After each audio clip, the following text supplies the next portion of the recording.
Comparing Azure SQL Managed Identity to its alternatives requires understanding the key concepts and benefits of each approach.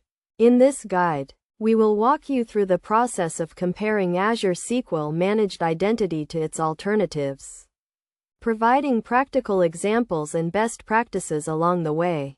First, let's define what Azure SQL Managed Identity is. Azure SQL Managed Identity is a feature that allows Azure SQL databases to authenticate to Azure services without needing to store credentials in the code. This is achieved through the use of managed identities, which are essentially a wrapper around a service principal.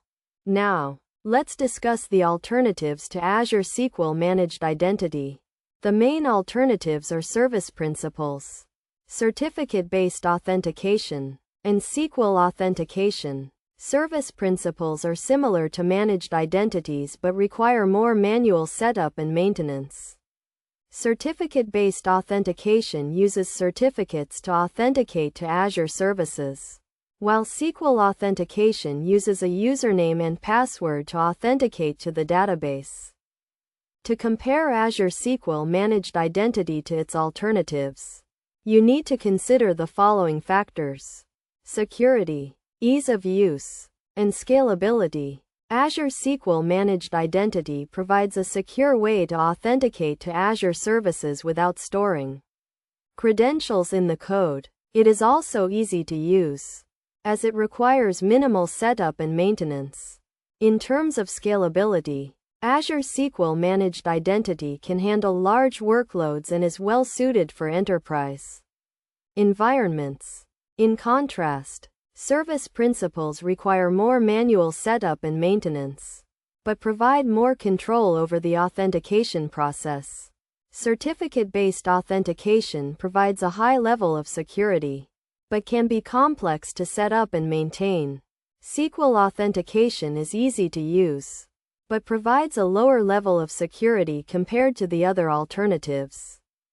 Best practices for comparing Azure SQL Managed Identity to its alternatives include evaluating your specific use case and requirements, considering the trade-offs between security, ease of use, and scalability, and testing each option to determine which one works best for your organization.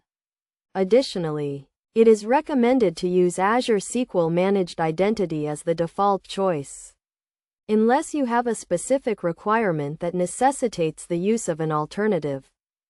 In conclusion, comparing Azure SQL Managed Identity to its alternatives requires careful consideration of the key concepts, benefits, and trade-offs of each approach. By following the steps outlined in this guide and considering the best practices, you can make an informed decision about which authentication method to use in your Azure SQL environment.